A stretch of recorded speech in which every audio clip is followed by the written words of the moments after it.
मैं ये जानता था, ये पढ़ता था कि शंकराचार्य जी ने ही हिंदू सनातन धर्म की रक्षा के लिए उन्होंने सनातन धर्म लाए, उन्होंने 4 कोनों पे 4 पीठ स्थापित करी और हिंदुओं के सबसे बड़े वो गुरु मान सकते हैं। लेकिन चंपत राय ने तो कह दिया भैया ये तो एक समुदाय के, इनसे हमें क्या मतलब एक तरह से कह दिया उन्हें किनारे हटो। बिना किसी मुहूर्त के, जबरदस्ती का मुहूर्त है, उसमें करने से कोई लाभ नहीं होने वाला। कर लीजिए जो भी मुझ करना हो उनको करने दीजिए। मैं आपको धर्म ग्रंथ दिखाता हूँ। एक सेकंड बताइए, मुझे बताइए राजीव जी, चंपत राय के अंदर इतनी हिम्मत कहाँ से आई होगी कि वो शंकराचार्य को इस तरह कह दे? भाई ये देखिए, सरकार सत्ता में उनकी है, संघ उनके साथ लगा है, उन्होंने कहा भाई 4 शंकराचार्यों के पास। और दूसरा बात है, भारतवर्ष में क्या है, जो हमारे खासतौर से उत्तर भारतवर्ष में ढोंग ज्यादा है। मतलब जो पूजा पाठ तिलक, उसके नाम पर ज्ञान तो है नहीं, पढ़ते पढ़ाते तो कोई नहीं, शास्त्रों का अध्ययन तो कोई होता नहीं, गुरुकुल में कोई जाता नहीं है। तो ऐसे केस में आपको वो गेरुआ कपड़े वाले ही आपको महाज्ञानी नजर आते हैं। विश्व हिंदू परिषद के लोग हमारे को ये भेज गए यहाँ पर। हाँ। इसके अलावा और अनर्थ देखिए, ये चावल भेजे हैं, ये दर्शकों को मैं दिखाना चाहता हूं। इस पाउच में ये राम मंदिर की फोटो बनी हुई है। आप देखिए कितना बड़ा अनर्थ है। ये किस तरह के कर्मकांड, किसने, कौन से आचार, किस शास्त्र में लिखा हुआ है। आपको इसका नुकसान बताने क्या हो रहा है, इसका अपमान कितना बड़ा होने वाला है। ये पाउच को आप फाड़ करके जब चावल इस्तेमाल करोगे, ये पाउच कहीं ना कहीं डस्टबिन में फेंकोगे। तो इसमें राम मंदिर की फोटो है। हमारे आपके घर में जितने भी कार्यक्रम हम लोग करते हैं हिंदू धर्म में, सब लोग पंचांगों को रेफर करते हैं, नहीं करते हैं पंचांग को। तो उन पंचांग में देव प्रतिष्ठा का किसी पंचांग में मुहूर्त नहीं है। ये तो फिर मोदी जी ने निकाल कहां से लिया, क्यों कर रहे हैं फिर वो मंदिर की, राम मंदिर की प्राण भाई आपको पता है, आपने तो पहले ही पिछले, आपने कहीं आपका एक प्रोग्राम में सुना था, आपने कहा आदि शंकराचार्य से भी बड़े मोदी जी शंकराचार्य हो चुके हैं, जब मोदी जी ही सबसे बड़े पुरोहित हैं। अरे वो देखिए ना, शंकराचार्य ने, चारों शंकराचार्य ने मना कर दिया आने को। हाँ, वही तो मैं बात बता रहा हूँ कि इसमें सारे सबसे बड़े शंकराचार्य, सबसे बड़े पुरोहित, सबसे बड़े देवता, सब कुछ इसमें नरेंद्र मोदी में समाहित हो चुका है। नमस्कार, मैं हूं संजय शर्मा, आप देख रहे हैं 4 PM न्यूज नेटवर्क। इतवार का दिन है, राजनीतिक माहौल गर्म है और कुछ भविष्यवाणियां आपका इंतजार कर रही हैं। मुझे पता है कि आप संडे के दिन सुबह राजीव नारायण शर्मा जी का बेसब्री से इंतजार करते हैं और मैं हर संडे को आपको रिक्वेस्ट करता हूं कि अगर आपको ये चैनल पसंद है, ये गोदी मीडिया नहीं है, सच कहता है, खरी खरी कहता है, तो इस चैनल को ज्वाइन जरूर कीजिए। ज्वाइन बटन नीचे है, सब्सक्राइब भी करिएगा। और आज की बात हम लोग शुरू करते हैं। हर बार की तरह मैं फिर कहता हूं कि अगर आपको ज्योतिष में यकीन है तो ये बात सुनिए राजीव जी की, ज्योतिष में यकीन ना हो तो बिल्कुल मत सुनिए। मेरा ज्योतिष में यकीन है, इसलिए मैं ये प्रोग्राम करता हूं। चुनाव को लेकर राजीव जी की कुछ भविष्यवाणियां गलत भी हुई हैं और कुछ सही भी हुई हैं। आज राम जन्मभूमि आंदोलन के बाद जो भगवान राम की प्राण प्रतिष्ठा हो रही है, उस आधे अधूरे बने मंदिर में जो साहिब प्राण प्रतिष्ठा करने जा रहे हैं, उस पर तमाम सवाल खड़े हो रहे हैं। और भारत के लोगों के लिए, भारत के भक्तों के लिए, और जो भक्त नहीं हैं उनको भी भक्त बनाने की जो कोशिशें हो रही हैं, उनको शत नमन करना चाहिए। आप सोचिए, कैसे कोई आदमी कैसे सहन कर सकता है कि हमारे शंकराचार्य का अपमान हो जाए, शंकराचार्य को कह दिया जाए ये तो एक समुदाय के हैं। जिन शंकराचार्य के नाम पर हिंदू समुदाय एक होता है, जिन शंकराचार्य को हिंदू समुदाय ईश्वर की तरह समझता है, उन शंकराचार्य पर चंपत राय ने कमेंट कर दिया। वो चंपत राय जो अपनी गौशाला पर कब्जा कराने के आरोपों में रहे हैं, उनके खिलाफ बाकायदा शिकायतें हुई हैं, FIR हुई हैं, उन्होंने कराई, लोगों ने उन पे मुकदमा नोटिस दिए, उन्होंने लोगों पे FIR कराई, खबरें छपी। वो चंपत राय जो राम जन्मभूमि मंदिर की जमीन खरीदने में तमाम चर्चा में आए, जो मंदिर की जमीन खरीदी गई है उसमें तमाम घोटाले हुए, बड़ी बड़ी खबरें छपी। यूपी सरकार ने उन घोटालों की एक कमेटी बनाई और कमेटी की रिपोर्ट कहां गायब हो गई, आज तक किसी को नहीं पता। और उस पर भी राम मंदिर बना नहीं, पूरा नहीं हुआ, लेकिन चुनाव आ रहे हैं और चुनाव में मंदिर के अलावा कोई मुद्दा नहीं है, इसलिए गोदी मीडिया को काम पे लगा दिया गया है। टीवी चैनलों से कह दिया गया है सुबह से शाम तक जो जितने ज्यादा प्रोग्राम करेगा उसको उतने करोड़ रुपए ज्यादा के विज्ञापन मिलेंगे। सुबह से रात तक गोदी मीडिया सिर्फ राम मंदिर की कहानी सुना रही है और हर कहानी में मोदी जी का चेहरा जरूर आ जाता है कि यहाँ पे रामचंद्र जी गए थे, उन्होंने तपस्या की, फिर मोदी जी आ जाते हैं कि अभी मोदी जी भी गए थे। इस तरह की कहानियों से पूरे देश को राम में करने की साजिशें चल रही हैं, जिससे राम के सहारे सत्ता हासिल की जा सके। लेकिन आप कुछ भी करिए, लेकिन भगवान राम का, भगवान पुरुषोत्तम राम का, जो राम कण कण में वास करते हैं, उनका राजनीति में इस तरह प्रयोग कितना उचित है। और उस पर भी जब मंदिर बना नहीं, मंदिर के ऊपर शिखर लगा नहीं, धर्म ध्वजा लगी नहीं, वहां पे भगवान की प्राण प्रतिष्ठा। आज ज्योतिषाचार्य राजीव नारायण जी ने जो जो बातें कही हैं, उसको सुनकर आपका कलेजा कांप जाएगा। इस मंदिर में भगवान राम की प्राण प्रतिष्ठा में क्या जबरदस्त होने जा रहा है। राजा के ऊपर, जनता के ऊपर क्या प्रकोप होने जा रहे हैं आधे अधूरे मंदिर में। राजीव जी के मुंह से सुनिए, मैं ले चलता हूं, पूरा इंटरव्यू सुनिएगा और आप कहेंगे कि ये क्या धर्म के नाम पर इस देश में क्या अधर्म हो रहा है। चलते हैं सीधे राजीव जी के पास। राजीव जी, सादर प्रणाम आपको, नमन आपको। महाराज, पिछली बार आपने कहा कि गलत अगर पूरा मंदिर नहीं बना है और फिर प्राण प्रतिष्ठा होती है तो ऐसे कृत करने से प्राकृतिक आपदाएं आती हैं, जनता को परेशानी होनी होती है, और पिछले 2 दिनों से लगातार भूकंप आ रहा है। तो क्या ये माना जाए महाराज कि ये आपकी भविष्यवाणी जो थी कि राम मंदिर अभी बना नहीं, प्राण प्रतिष्ठा हमारे साहेब ने शुरू कर दी, तो क्या ये प्राकृतिक आपदाएं उसका संकेत है? नंबर 1 बात। नंबर 2 बात, महाराज अब तो दुआ करिए, आप कुछ कहिएगा मत कि प्राकृतिक आपदाएं और तो नहीं आएंगी, क्योंकि प्राण प्रतिष्ठा तो 22 जनवरी को हो रही है। क्या संकेत दिख रहा है आपको? देखिए संजय जी, आपको पहली बात दर्शकों को एक पुराने अपने प्रोग्राम के रेफरेंस में लेके जाता हूं। आपको याद होगा, मैंने ट्वीट तो किया था मई 2023 में, जब मोदी जी ने डंडे वाली पूजा, संसद की पूजा की थी। तो उस समय भी मैंने ये पॉइंट आउट किया था कि अशुभ काल में आप वो कर रहे हो। अच्छा, एक तो सेकंड, वो जो सेंट्रल विस्टा में लाए थे वो तमिलनाडु से, हाँ हाँ हाँ हाँ, उसमें वो उसको लेट क्या, गए थे तो नाम भूल गया मैं, उसका कुछ नाम सेंगोल सेंगोल कहते हैं क्या, सेंगोल। तो वो, हाँ, तो वो जब हमने जो उसके ऊपर में मैंने ट्वीट पहले किया था, फिर आपके साथ प्रोग्राम मैंने किया, तो मैंने उसमें भी कहा कि अशुभ काल में है तो उसमें दैवीय प्रकोप आते हैं और उसके सफलता के फल नहीं मिलते हैं। तो दर्शकों को एक सेकंड, आप, आपने ये भी कहा था कि वो जो है संगोल है उसकी पूजा नहीं होती, ऐसा कुछ भी ये भी तो कहा था ना आपने कुछ? भाई मैंने कहा हमारे धर्म शास्त्रों में किसी छड़ी की पूजा नहीं है, क्योंकि हमारे यहाँ कहा गया कि देवता जो है इन चीजों में आते हैं, मूर्ति में आते हैं, सुपारी में आते हैं, मंत्रों के जरिए आते हैं और यंत्र में। ये 4 प्रकार बताए गए जिसमें आप अपने ईश्वर को की प्रेजेंस को फील कर सकते हो। लेकिन लकड़ी के डंडे में भगवान आ जाएंगे, ये हमारे यहाँ कहीं नहीं लिखा था। और उसके आगे वो लेट करके मोदी जी, हमारे किसी शास्त्र में नहीं है, वो लेट करके वो जो प्रचार प्रसारण कर रहे थे, और अकेले मोदी जी पूरा सारे चैनल 30 40 50 100 जो उन्हीं के महिमा मंडन में लगे। लेकिन आज आपके दर्शक और पूरी दुनिया इस चीज को देखे कि उस अशुभ पूजा का सामने आपके फल क्या मिला। उसमें फल ये मिला कि पहले दिन जब आपने उसका प्रवेश किया तो लड़कियों को घसीटा आपने, पहलवान लड़कियों को।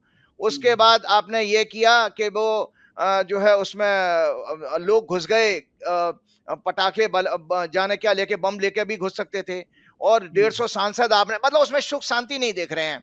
उस गृह पर जैसे गृह प्रवेश का मुहूर्त होता था ना, तो उसमें यही अशुभ जो पूजाओं के अशुभ काल में जो कार्य किए जाते हैं, उनके संकेत प्रकृति के द्वारा ऐसे ही मिलते हैं कि उसमें आपको वो भाव नहीं मिलेगा। और 150 सांसद, आपने इतिहास है उसमें, बजूड़ी जी ने भी कितनी गंदी भाषा इस्तेमाल की थी एक सांसद के लिए, वो भी आपने देखा। और 150 सांसद आपने जो बाहर कर दिए, तो उस संसद का मायने क्या रहेगा जहां पे सांसद ही नहीं बैठेंगे। तो ये जो आपने देखा कि एक गलत पूजा करने का आपके सामने इससे प्रत्यक्ष उदाहरण नहीं है। और सबसे बड़ी बात, छोटी मोटी घटना नहीं है कि 100 सवा 100 साल बाद कोई संसद बनी आपके देश में, आजाद भारत में, और इतिहास जब लिखा जाएगा ये तो रिकॉर्ड हो गया भाई साहब, इसको कोई मिटा नहीं सकता। तो वही चीज को लेकर मैं जब आता हूं कि आपने कोई बहुत अच्छा मुहूर्त नहीं चुना है। कोई अगर ये जो मैं अभी अखबारों में या टीवी चैनल में कहीं, वो सॉरी ऑनलाइन समाचार में, टीवी चैनल में देखता ही नहीं, तो उसमें मैंने ये सुना कि वो बनारस के किसी यंग स्कॉलर ने बहुत अच्छा मुहूर्त निकाला है। तो दर्शकों को सबसे पहले मैं आज आपको बता देता हूं, ये है भैया पंचांग, ये पंचांग है, पंचांग। ये आपका 2023 से 2024 मार्च तक वैलिड रहेगा। इस पंचांग में नाना, ये दर्शक देख लें, ये सोलन का है, जो बहुत बड़े जोशी थे, पंडित हरिदेव शर्मा शास्त्री, उनके परिवार का। और एक ये पंचांग है, ये नया वाला आ गया, ये इस साल का है, जो मार्च 2000 अप्रैल 2024 से 25 तक चलेगा, ये नया वाला है।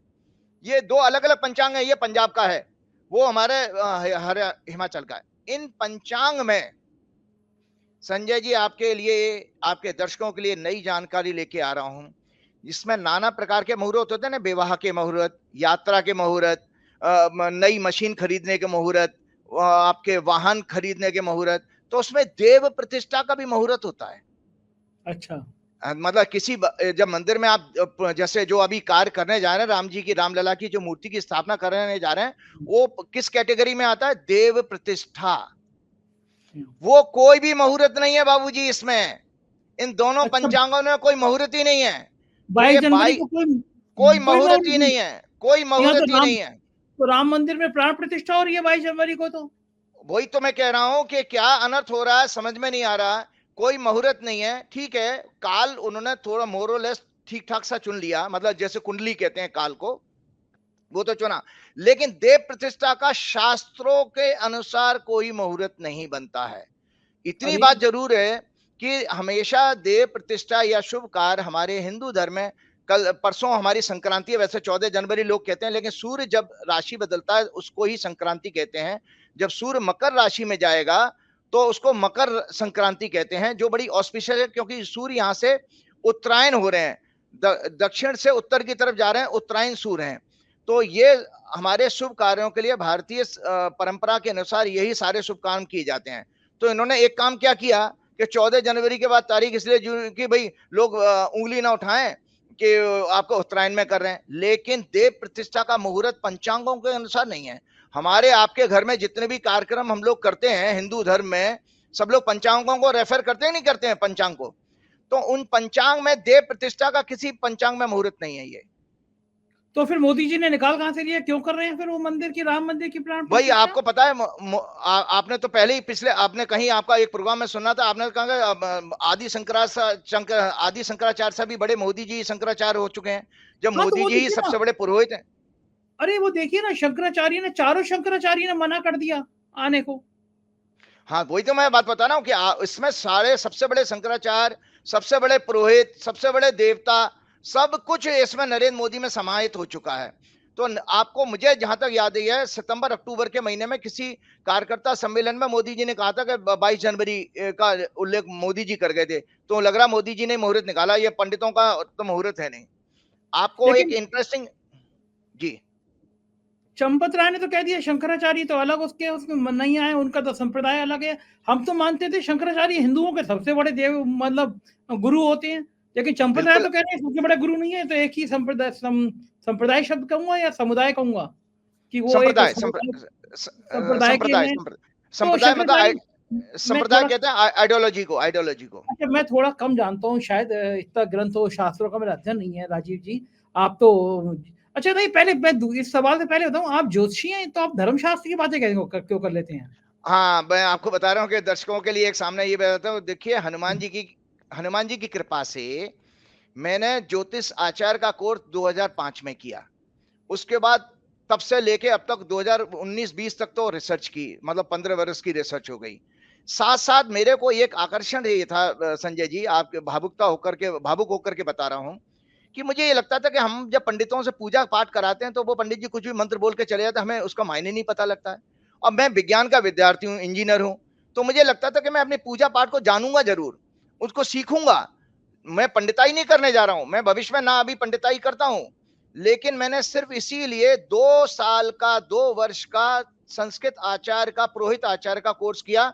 और आपके दर्शकों को मैं ये, और संस्कृत महाविद्यालय से, ये शंकराचार्य संस्कृत महाविद्यालय दिल्ली से ये कोर्स किया है। दर्शक ये मेरे डिग्री को देखें, लिखा तो है पुरोहित आचार्य राजीव राय पुरोहित शर्मा। आचार्य।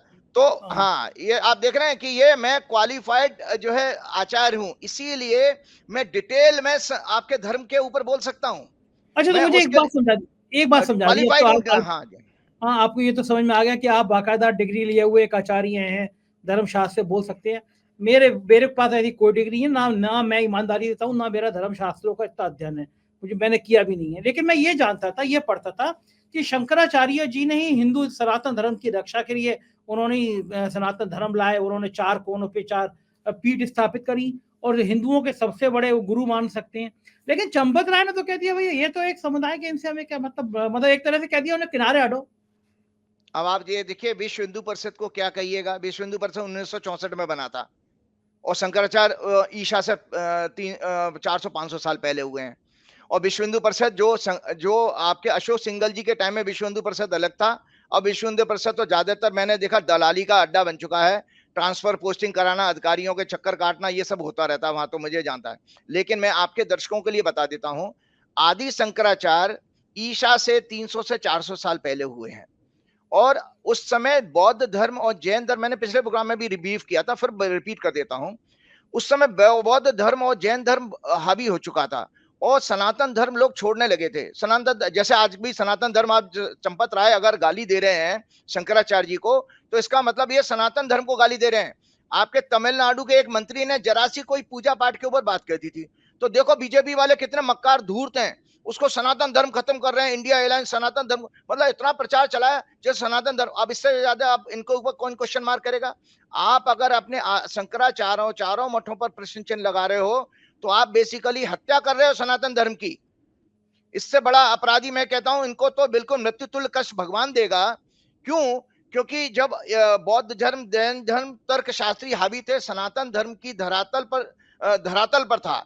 भारत की धन संपदा से आकर्षित होकर विदेशी लुटेरे आक्रमण करते रहते थे यहाँ मंदिरों में और यहाँ की धन संपत्ति लूट के ले जाते थे। तो शंकराचार्य जी ने केरल के एक ब्राह्मण परिवार में, गरीब परिवार में जन्म लिया था।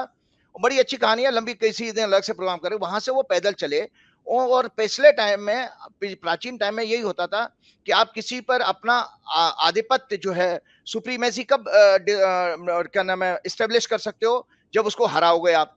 तो ज्ञानियों के लिए क्या होता था, शास्त्रार्थ होते थे, डिबेट होती थी।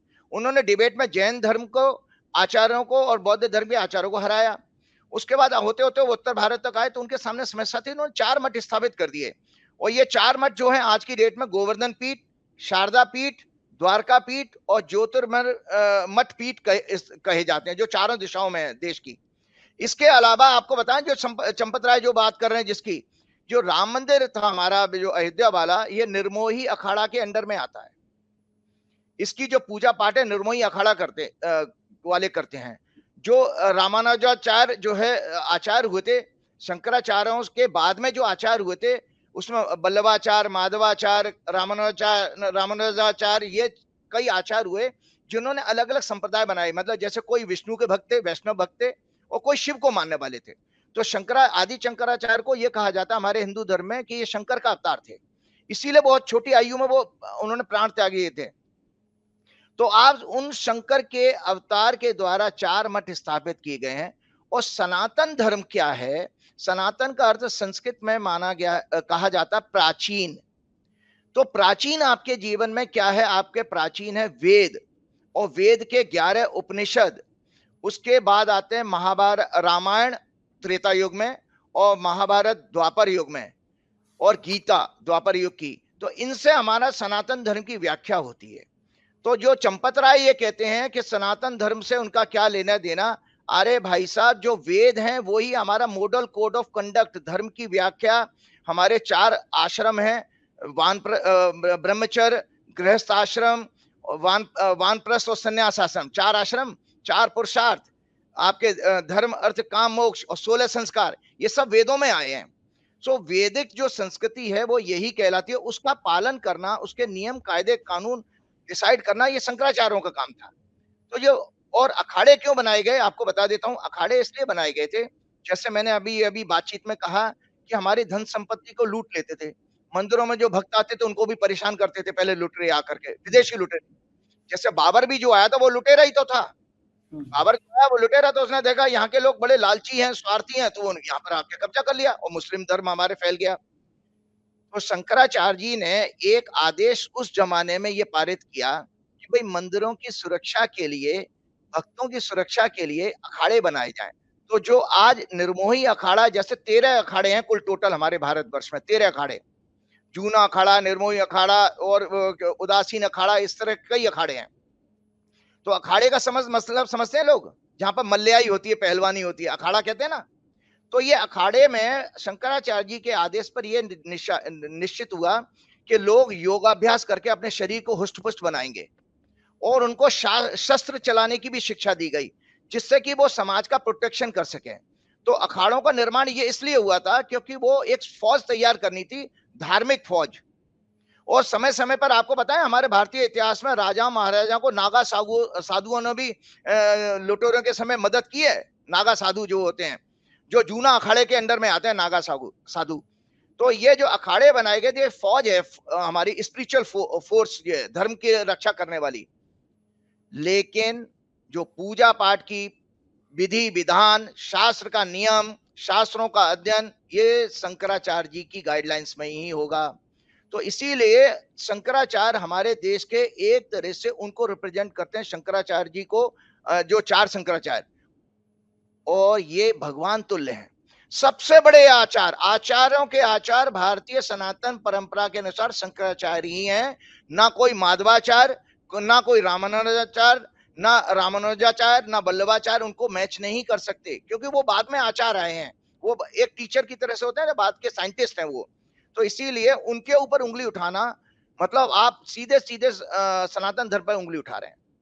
तो चंपत राय ने तो इनको बिल्कुल किनारे कर दिया एक तरह का, बिल्कुल चंपत राय ने कह दिया ये तो कुछ होते नहीं, इनकी हैसियत क्या है। भाई मतलब देखिए, इससे अबद्ध भाषा नहीं करी, लगा भाव यही था उनका, मतलब इनकी क्या हैसियत है चंपत राय ऐसा जी। है, इसलिए मैं आपको बता रहा हूं कि दरअसल क्या है, इसकी व्याख्या तुलसीदास जी कर गए उत्तरकांड में।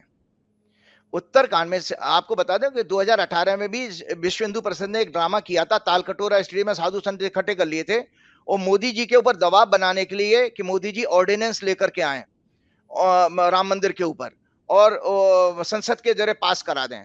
तो वहां पर भी आरएसएस ने भी उसको समर्थन किया था। लेकिन मोदी जी बहुत स्मार्ट है, मोदी जी चाहते थे कि मेरी विश्व गुरु की, मेरी मतलब नोबेल पीस प्राइज की मुझे वो, मैं क्वालिफाइड रहूं, कैंडिडेट बना रहूं। तो इसीलिए उन्होंने संसद से नहीं पास किया, इसमें स्मार्ट थे वो, सुप्रीम कोर्ट के जरिए पास कराया। लेकिन एक और चीज आपको बताना चाहता हूं, अगर राम जी का जजमेंट इतना पावरफुल था, आज बताइए कि जो 5 जज जिन्होंने खंडपीठ ने जजमेंट दिया था, आज उनकी समाज में कोई इज्जत है क्या? जो पहले चीफ जस्टिस थे रंजन गोगोई, जब वो शपथ ले रहे थे राज्यसभा में, उनकी हुटिंग हुई है। तो राम मंदिर का निर्णय देने वाले 5 जजों को समाज में आज कोई नहीं जानता। मतलब भगवान ने उनको भी कोई आशीर्वाद नहीं दिया है। तो इसी तरह जो पाखंड के जरिए जो राम लला की जो प्राण प्रतिष्ठा बिना किसी मुहूर्त के, जबरदस्ती का मुहूर्त है, उसमें करने से कोई लाभ नहीं होने वाला। कर लीजिए, जो भी मुझ करना हो उनको कर लीजिए। मैं आपको धर्म ग्रंथ दिखाता हूँ। एक सेकंड बताइए, मुझे बताइए राजीव जी, चंपत राय के अंदर इतनी हिम्मत कहां से आई होगी कि वो शंकराचार्य को इस तरह कह दे? भाई ये देखिए, सरकार सत्ता में उनकी है, संघ उनके साथ लगा है, उन्होंने कहा भाई 4 शंकराचार्यों के पास। और दूसरा बात है, भारतवर्ष में क्या है, जो हमारे खासतौर से उत्तर भारतवर्ष में ढोंग ज्यादा है। मतलब जो पूजा पाठ तिलक, उसके नाम पर ज्ञान तो है नहीं, पढ़ते पढ़ाते तो कोई नहीं, शास्त्रों का अध्ययन तो कोई होता नहीं, गुरुकुल में कोई जाता नहीं है। तो ऐसे केस में आपको वो गेरुआ कपड़े वाले ही आपको महाज्ञानी नजर आते हैं। तो आपका इन्होंने क्या किया, एक और भी चीज है आपको बताना, आपके धर्मशास्त्रों में शंकराचार्य, फिर आचार्य आते हैं, उसके बाद अखाड़े आते हैं, अखाड़ों का हेड बनाया गया आचार्यों को, उसके बाद महामंडलेश्वर आते हैं। तो इन्होंने, बीजेपी वालों ने, बीएचपी ने क्या किया, भाई साहब पैसे खा करके, पैसे दे दे करके महामंडलेश्वर नकली इकट्ठे कर दिए, नकली शंकराचार्य बना दिए। क्योंकि चारों मठ के जो शंकराचार्य वो सर्वोच्च हैं, उनको कमजोर करने के लिए इन्होंने अपनी शंकराचार्यों की, नकली शंकराचार्यों की और महामंडलेश्वरों की टीम इकट्ठी कर दी है। अब वो आपको पता है कि आज की डेट में, हम पहले देखते थे क्लब वगैरह में, होटल्स वगैरह में डीलिंग होती थी, पॉलिटिकल डीलिंग, आजकल आश्रमों में होती है, मेरी खूब जानकारी में। तो ये बताइए राजीव जी, ये चंपत राय जी को और मोदी जी को पाप नहीं लगेगा शंकराचार्य के बारे में ऐसी खराब बात कह रहे हैं कि? बिल्कुल लगेगा, बिल्कुल लगेगा। देखिए, आप अपने गुरुओं को अगर गाली देना शुरू कर दोगे तो आप सोचिए, आपका पतन तो निश्चित है। आपको मैं बताता हूँ कि इसके लिए ये आपकी रामचरितमानस है। रामचरितमानस में दिखाना चाहूँ तुलसीदास जी की। जी जी। अब ये रामचरितमानस में तुलसीदास जी क्या कहते हैं आज के संतों के बारे में, जो संत इन्होंने इकट्ठे किए हैं आपके विश्व हिंदू परिषद ने। विश्व हिंदू परिषद ने जो संत इकट्ठे किए हैं वो हैं, कलयुग में ना तुलसीदास जी कहते हैं उत्तरकांड में, कलयुग में ना वर्ण धर्म रहता है, ना चारों आश्रम रहते हैं, सब स्त्री पुरुष वेद के विरोध में लगे रहते हैं। वेद का विरोध कर रहे हो, शंकराचार्यों का विरोध करने का मतलब वेद का विरोध कर रहे हो आप। ब्राह्मण वेदों को बेचने वाले होते हैं और राजा प्रजा को खाने वाला होता है। मतलब राजा प्रजा को खाने वाला मतलब अहंकारी राजा होगा, डिक्टेटर राजा। खाने का मतलब यही माना गया। वेदों की आज्ञा कोई नहीं मानता। शंकराचार्यों को अगर नहीं मान रहे हो तो वेदों को नहीं मान रहे हो आप। तो ये तुलसीदास जी की बात स्टेटमेंट दे रहा हूं, उत्तरकांड में दर्शक पढ़ सकते हैं। उसके बाद तुलसीदास जी लिखते हैं, जिसको जो अच्छा लग जाए वही मार्ग है। अब इनको सूट कर गया 22 जनवरी तो वही मार्ग मान लिया उन्होंने। जो डींग मारता है वही पंडित है, जो मिथ्या आरंभ करता है, जो दंभ में लगा हुआ है, उसी को लोग सब संत कहते रहते हैं। तो जो नकली संत हैं, मैं आज परमार्थ निकेतन के एक संत का जो ऋषिकेश में अपना बहुत बड़ा आश्रम चलाते हैं, योगा आश्रम भी चलाते हैं, उनका बयान सुना, वो बड़ा समर्थन कर रहे थे। अरे भाई जरा सा ABCD सीख लो परमार्थ निकेतन के संत महाराज की, जो ज्योतिष क्या होती है, मुहूर्त काल क्या होता है, और प्राण प्रतिष्ठा देवालय निर्माण के क्या नियम है। कम से कम इन किताबों को तो पढ़ लो, संत बन गए हो, दुकानें तो बड़ी बड़ी खड़ी कर ली। चिदानंद जी की बात कर रहा हूं। और चाहे वो रामदेव हो, चाहे वो आपके जूना अखाड़ा के अवधेशानंद हो, जो समर्थन में कह रहे हैं, उनसे कह रहा हूं ये जो बातें मैंने कहीं करके पढ़ लें, पढ़ के फिर आकर के डिबेट करें तो अच्छा लगेगा। हमारे कम से कम धर्म को कमजोर तो मत करो, उल जलूल बातें कह के 22 जनवरी को जस्टिफाई कर रहे हो। और साथ में कहते हैं तुलसीदास जी क्या लिखते हैं, जो आचरणहीन वेद मार्ग को छोड़े हुए कलयुग में वही ज्ञानी वही वैराग्यवान है। जिनके बड़े बड़े नाखून लंबी लंबी जटाएं वही कलयुग में प्रसिद्ध तपस्वी है। मतलब जो ढोंग करके रुद्राक्षी माला डाल के बड़ी बड़ी जटाएं रख लेंगे वो तपस्वी कहे जाते हैं, ये तुलसीदास जी लिखते हैं। और तुलसीदास जी आगे और क्या कटाक्ष करते हैं, जो पराई स्त्री में आसक्त, कपट करने में चतुर, मोह द्रोह और ममता में लिपटे हुए हैं, वही मनुष्य ब्रह्म और जीव को एक बताने वाले ज्ञानी है। चंपत राय जैसे लोग यही हैं, जो माया के प्रभाव में रहते हैं, वो महाज्ञानी अपने आप को बताने लगते हैं। चंपत राय तिलक लगा के बयानबाजी कर रहे हैं, अनुष्ठान बता रहे हैं। मैंने उस कलयुग का यह चरित्र देखा है, ये तुलसीदास जी कह रहे हैं। आगे और खतरनाक बात तुलसीदास जी और लिखते हैं, सन्यासी बहुत धन लगाकर आश्रम सजाते हैं, उनमें वैराग्य नहीं रहा, उन्हें विषय भोगों ने हर लिया है। तपस्वी धनवान हो गए और गृहस्थ दरिद्र हो गए। वो 80 करोड़ 5 किलो अनाज पे आ गए, बेचारे जो घर का गृहस्थ आदमी है वो तो भिखारी बन गया। और ये संत महात्मा करोड़ों अरबों खरबों की दौलत हो गई इनके बड़े हुए। कलयुग की लीला कुछ कही नहीं जाती, ये तुलसीदास जी का स्टेटमेंट है। तो मैं इसलिए आपको बात बता रहा हूं कि एक और देखिए, चंपत राय जी का एक चीज, ये निमंत्रण भेजा है विश्व हिंदू परिषद के लोग हमारे को ये भेज गए यहाँ पर। हाँ। इसके अलावा और अनर्थ देखिए, ये चावल भेजे हैं, ये दर्शकों को मैं दिखाना चाहता हूं इस पाउच में। ये राम मंदिर की फोटो बनी हुई है। आप देखिए कितना बड़ा अनर्थ है। ये किस तरह के कर्मकांड, किसने, कौन से आचार, किस शास्त्र में लिखा हुआ है। आपको इसका नुकसान बताने क्या हो रहा है, इसका अपमान कितना बड़ा होने वाला है। ये पाउच को आप फाड़ करके जब चावल इस्तेमाल करोगे, ये पाउच कहीं ना कहीं डस्टबिन में फेंकोगे। तो इसमें राम मंदिर की फोटो है, राम मंदिर की फोटो है। इसका मतलब आप पाउच को जो है उसमें जगह में फेंकोगे। ठीक बात है, बिल्कुल सही ठीक है, बात। उसमें आप जा रहे हो तो यार है, कहीं का भी विधि विधान है, कहीं का विधि विधान नहीं है। और तो और चंपत राय के लोग राम मंत्र बता रहे हैं कि ये राम मंत्र का जाप करें। तो टोटल जो है कर्मकांड जो है बिल्कुल शास्त्र विहीन है। और सर्वोच्च बात मैंने आपके पिछले प्रोग्राम में भी कही थी, मैं ये 3 पुस्तकें फिर पुनः दिखा रहा हूं। ये तीनों पुस्तकें एक साथ दिखाऊंगा। ये है आपकी विश्वकर्मा प्रकाश, ये सब संस्कृत की किताबें हैं।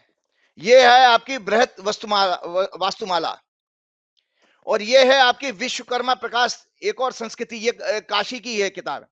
इन किताबों में देवालय निर्माण के पूरे नियम कायदे कानून है। उसमें साफ साफ लिखा है, मंदिर को प्रासाद कहा गया। प्रासाद, एक प्रसाद होता है, प्रासाद मतलब आलय को कहा गया है। उसमें यह कहा जाता है कि जब तक ध्वज दंड और ध्वजा और कलश की स्थापना ना हो जाए तब तक मंदिर पूर्ण नहीं माना जाता। उसका लॉजिक मैं ये बताता हूं कि ध्वज जो है हमारा धर्म का प्रतीक माना गया है। वेद के 4 पुरुषार्थ है ना, धर्म, अर्थ, काम, मोक्ष। तो धर्म जब होगा तभी भगवान आएंगे, क्योंकि भगवान अपने आप को अधर्मी कैसे कह सकते हैं? जब तक धर्म की स्थापना नहीं होगी, ये संत महात्मा सब सुन ले देश के, जब तक धर्म की स्थापना नहीं होगी, जब तक कलश नहीं लगता मंदिर की गुंबद पर, जब तक उसमें ध्वजा नहीं लगती, तब तक भगवान की प्राण प्रतिष्ठा नहीं शुरू की जा सकती। और यहां पर इतना बड़ा समय लगेगा। आपको एक जानकारी के लिए बता देता हूं, हमने जब मंदिर बनवाया तो सोमपुरा कम्युनिटी है गुजरात की, जिनके पूर्वजों ने सोमनाथ मंदिर बनाया था। उनकी नक्काशी, उनकी आर्किटेक्चर अलग है। जैसे ये अक्षरधाम मंदिर पूरे वास्तु सम्मत बने होते हैं, वास्तु के हिसाब से, और बहुत इनकी कारीगरी अलग है। हमारे उत्तर भारत की तरह नहीं है कि एकदम कोना बना देंगे मंदिरों का गुंबद, एकदम कोना बना देंगे, ऐसा नहीं होता। मंदिर का गुंबद होता है नाद योग का, वो आभास देता है। नाद योग मतलब ध्वनि का योग। जब आप ओम बोलते हो तो उच्चारण आकर आपके शरीर में वापस आता है, इको इको करती है आवाज। तो मंदिर की उस प्रासाद कहते हैं उसको, उसमें साफ साफ लिखा है कि जब तक प्रासाद पूरा ना हो तो भगवान का प्रसाद भी नहीं मिलता भक्ति का। तो आज सोमपुरा कम्युनिटी के लोगों से मैंने आज बात करी, गुजरात के, और मैंने उनसे ये कहा कि मैंने, भाई यार आपने हमारा मंदिर बनाया पूना में, तो आप लोग ये बताइए कि जो राम मंदिर में जो हो रहा है वो क्या है? बोले शास्त्री जी अनर्थ हो रहा है। उनकी सोचा 500 साल से जनरेशन मंदिर बना रही है, 500 साल से वो, और वो गुजरात के सुरेंद्र नगर जिले में है। ये घर घर में मंदिर बनते हैं, वहां पर घर घर में मंदिर बनाए जाते हैं, और पूरी दुनिया भर में मंदिर के लिए वही लोग भेजे जाते हैं। लेबर होती है, आदिवासी लेबर भी है वो उसमें। मतलब इतनी समस्या हो गई है। वो मुझे बता रहा था आज, वो उन लोगों ने बताया कि हमारी पूरी की पूरी लेबर अयोध्या में काम कर रही है पिछले 3-4 साल से। तो बोले शास्त्री जी मंदिर निर्माण पूरा होने में कम से कम 7-8 बरस लगेंगे, ये कहा उसके कहने थे। और तो और ये मंदिर पूरा बना नहीं। तो मैंने कहा अब आप क्या कहते हैं? मैंने, आपको तो बहुत और जबरदस्त ज्ञान था भाई साहब उसको मंदिर का, पूरे उसकी डायमेंशंस, उसकी आर्किटेक्चर डिजाइन, सब कुछ उन लोगों को टिप्स पे होती है। तो उन्होंने कहा कि शास्त्री जी अनर्थ है, क्योंकि अभी तो गर्भगृह ही पूरा हुआ है, पहली फ्लोर। और तो और बताऊं, विश्व हिंदू परिषद के जो अध्यक्ष हैं आलोक कुमार जी, मैं कहीं उसमें न्यूज में सुन रहा था ऑनलाइन, उसमें वो दिग्विजय सिंह के बयान पर कटाक्ष कर रहे थे कि दिग्विजय सिंह ने ये कहा था कि अधूरे मंदिर में प्राण प्रतिष्ठा कैसे हो सकती है। तो जस्टिफाई कर रहे थे, नहीं मंदिर में हमारा पहला फ्लोर तैयार हो चुका है। इसका मतलब आपने मान लिया कि मंदिर पूरा तैयार नहीं है, फर्स्ट फ्लोर तैयार करा। आपने ये नहीं कहा कि गुंबद तैयार हो गई, जबकि शास्त्र क्या कहता है कि जब तक मंदिर का शिखर नहीं तैयार होता, उस पर कलश स्थापना नहीं होती, उस पर ध्वज नहीं लगता, तब तक भगवान को वहां पर बैठा करके प्राण प्रतिष्ठा नहीं की जाती। प्राण प्रतिष्ठा में क्या होता है कि मूर्ति के नेत्र बंद कर दिए जाते हैं। पहले 3 अन्य निवास होता है, जल निवास होता है, मतलब उनको अनाज में दबा दिया जाता है मूर्ति को, फिर उसके बाद जल से नहलाया जाता है, फिर नाना प्रकार के और अन्नों से होता है, फिर फाइनली नेत्र बंद होते हैं तो नेत्र खोले जाते हैं। वो बकायदा हर अंग के मंत्र हैं, एक एक हाथ में जैसे एनर्जी डालनी है, आंखों में, नेत्र में एनर्जी डालनी है, इस तरह का पूरा प्रोसीजर है। तो ये कब होता है? जब ध्वज बनेगा, गुंबद बनेगी। तो मैं इसलिए डिटेल में बता रहा हूं क्योंकि पूरा मंदिर मैंने निर्माण किया, मैं प्रमुख आचार्य था, 11 आचार्य थे, उन 11 आचार्यों को मैं लीड कर रहा था। जो मंदिर मैंने राम सीता का और हनुमान जी का बनवाया था मैं, तो इसलिए मैं बता रहा हूं कि ये जितनी भी पूजा पाठ पाखंड हैं वो सब जो है शास्त्र विहीन है। तो इनका बारे में आपको आने वाले टाइम में देवीय प्रकोप कहा गया। शास्त्रों में यह कहा गया है कि अगर शास्त्र विहीन पूजा होती है तो देवीय प्रकोप आते हैं। देवीय प्रकोप को कहा गया प्राकृतिक प्रकोप। जैसे मैंने आपको पिछले प्रोग्राम में कहा, भूकंप आदि, महामारी, दुर्घटना हो जाना, मंदिर का कोई मतलब स्ट्रक्चर बनते बनते टूट जाना, गिर जाना, मूर्ति का खंडित हो जाना, ये संकेत देती है। या राजा के लिए अशुभ भी होता है, राजा का सिंहासन चला जाना, राजा के लिए कोई हेल्थ का कोई इश्यू बन जाना, ये सब नाना प्रकार के अशुभ होते हैं। एक और चीज बता दो, ये लोग बड़े इस चीज को कह रहे हैं ना, बहुत अच्छा मुहूर्त निकाला है, एक कोइंसिडेंस है। ये दोनों कुंडलियां आप लगाइएगा जरूर, मैं बता रहा हूं। ये भारत, ये है भाई कुंडली आपकी राहुल गांधी की भारत जोड़ो न्याय यात्रा अब शुरू हो रही है, आज से शुरू हो रही है। हाँ, आज से शुरू होगी। तो ये देखिए, ये इसका समय दिया हुआ है, ये कुंडली पूरी देख लें दर्शक। और ये जो है रामलला की 22 जनवरी की प्राण प्रतिष्ठा की कुंडली है। दर्शक देखे 22 जनवरी लिखा हुआ है इसमें, तो इसमें दर्शक दोनों में 7 लगा देता, दर्शक देखे दोनों का लगन एक है, मेष लगन। अच्छा, दोनों का लगन एक है, तो इसका मतलब है राहुल गांधी भी जो यात्रा कर रहे हैं वो भी मंदिर वाले लगन मुहूर्त में ही कर रहे हैं, तो जो मंदिर के मुहूर्त में। लेकिन आपको बता दो दोनों में चंद्रमा सूर्य की अवस्था अलग है, सूर्य हमारी आत्मा का कारक है। राहुल गांधी जो कल यात्रा कर रहे हैं उसमें सूर्य 9वें घर में होगा इस कुंडली के अनुसार, और इस कुंडली का 9वां घर होता है दया करुणा का, और मतलब धर्म का रक्षा करने वाला सबसे बड़ा घर जो है हाउस 9वां घर माना गया है, उसमें सूर्य का होना मतलब आत्मा का कारक। और जबकि जो बीजेपी का जो रामलला वाला प्रोग्राम है उसमें 10वें घर में आ जाएगा, वो सत्ता का संकेत दे रहा है, अहंकारी सूर्य हो जाता है वहां पर, क्योंकि बृहस्पति के प्रभाव से चला गया तो अहंकार आ गया। तो दोनों ये मैंने आपको बताया यात्रा के लिए जो अपने पंचांग मैंने दिखाए थे, यात्रा के मुहूर्त जो निकाले जाते हैं वो चर लगन में निकाले जाते हैं, क्योंकि मूवमेंट चाहिए। चर का मतलब है मूवेबल साइन, जिसमें किसी में प्रोग्रेस है, मूवमेंट चाहिए, वो चर लगन होता है। तो राहुल गांधी का चर लगन में यात्रा निकालना सफलता दिखाती है, जबकि मंदिर का स्थिर लगन में होना चाहिए था, फिक्स लगन में होना चाहिए था, उल्टा काम कर रहे हो, यात्रा वाले लगन में आप कर रहे हैं, जा रहे हो, उसको जस्टिफाई कर रहे हो कि बनारस का बहुत बड़ा विद्वान पकड़ लाए थे आप। पहली बात तो मैंने बता दिया कि पंचांग कोई भी देव प्रतिष्ठा का मुहूर्त नहीं बताता ये वाला।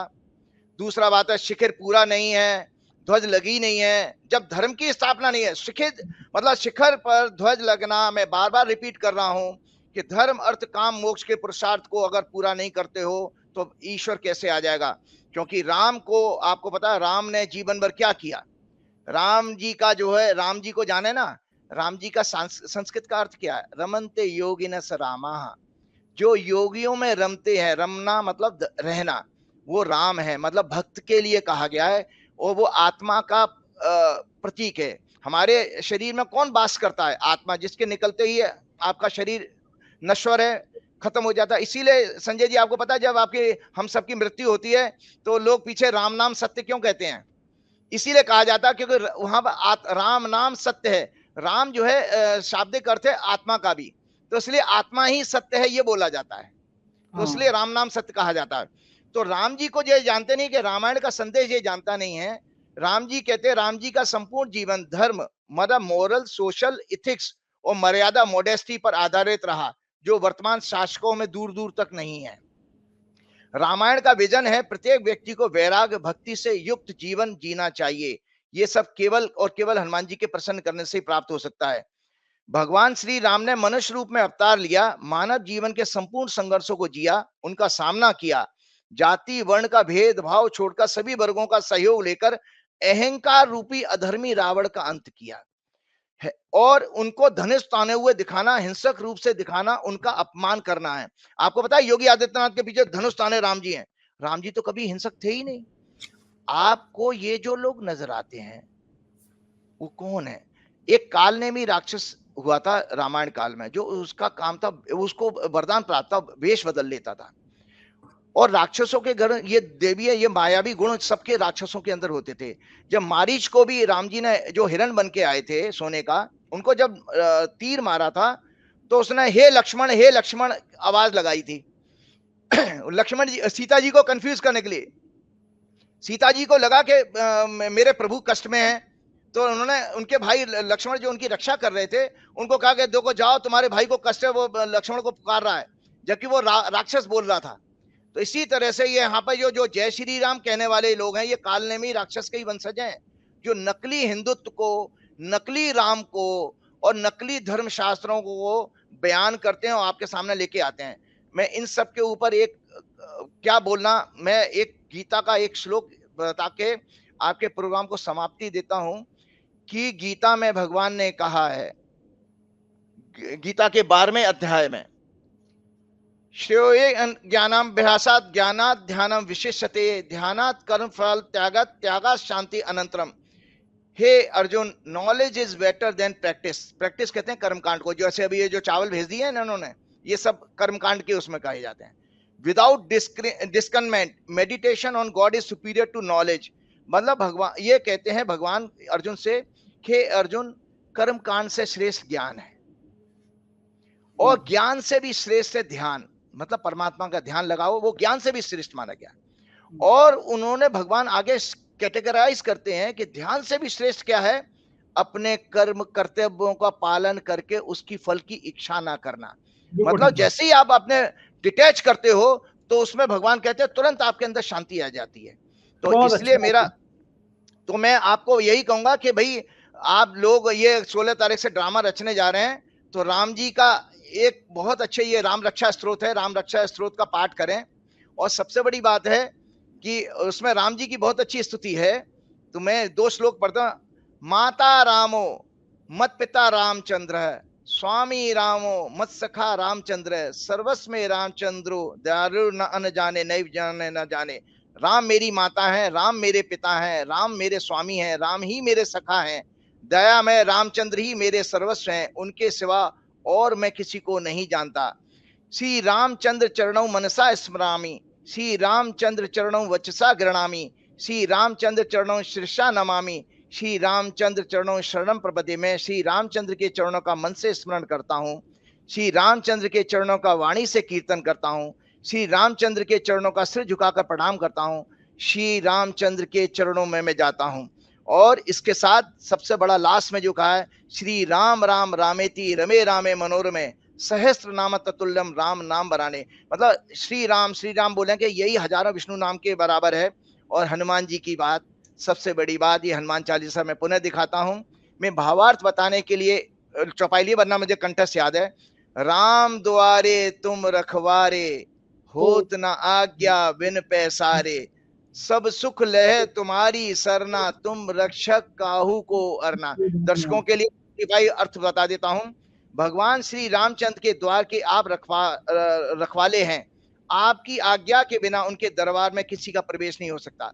मतलब तुलसीदास जी कह रहे हैं बिना हनुमान जी को प्रसन्न किए राम जी मिल ही नहीं सकते, जान ही नहीं पाओगे राम को। अर्थात भगवान राम की कृपा भक्ति पाने के लिए आपकी कृपा बहुत आवश्यक है। संसार में मनुष्य के लिए 4 पुरुषार्थ हैं, धर्म अर्थ काम और मोक्ष। भगवान के दरबार में बड़ी भीड़ ना हो इसके लिए भक्तों को 3 पुरुषार्थ को हनुमान जी द्वार पर ही पूरा कर देते हैं। और अंतिम पुरुषार्थ मोक्ष के लिए अधिकारी हनुमंत लाला की अनुमति से ही भगवान का सानिध्य आता है। और तुलसीदास आगे लिखते हैं, सब सुख ले तुम्हारी शरण, तुम रक्षक काहू को डरना। आपकी शरण में आए हुए भक्त को सभी सुख प्राप्त हो जाते हैं। आप जिसके रक्षक हैं, फिर उसको किसी से क्या डरने की आवश्यकता। जय श्री राम, जय हनुमान। बहुत शुक्रिया राजीव जी, धन्यवाद। तो ये थे राजीव नारायण शर्मा जी। बताइए कितनी लॉजिक वाली बात की है, कितनी तार्किक बात की है। कोई कैसे कर सकता है, आधे अधूरे बने मंदिर में ये सब काम कैसे हो सकते हैं। लेकिन हमारे साहेब हैं, वो चुनाव के लिए कुछ भी कर सकते हैं। मुझे इंतजार रहेगा इस बातचीत पर, आपके कमेंट का, आपकी राय का जरूर करिएगा। हमारे राज्यों के चैनल हैं 4PM यूपी, बिहार, गुजरात, महाराष्ट्र, कर्नाटक, राजस्थान, मध्य प्रदेश, बिहार और 4PM बॉलीवुड। उन्हें भी सब्सक्राइब करिएगा। बताइएगा ये इंटरव्यू आपको कैसा लगा, ये बातचीत कैसे लगी। बहुत बहुत शुक्रिया, थैंक यू।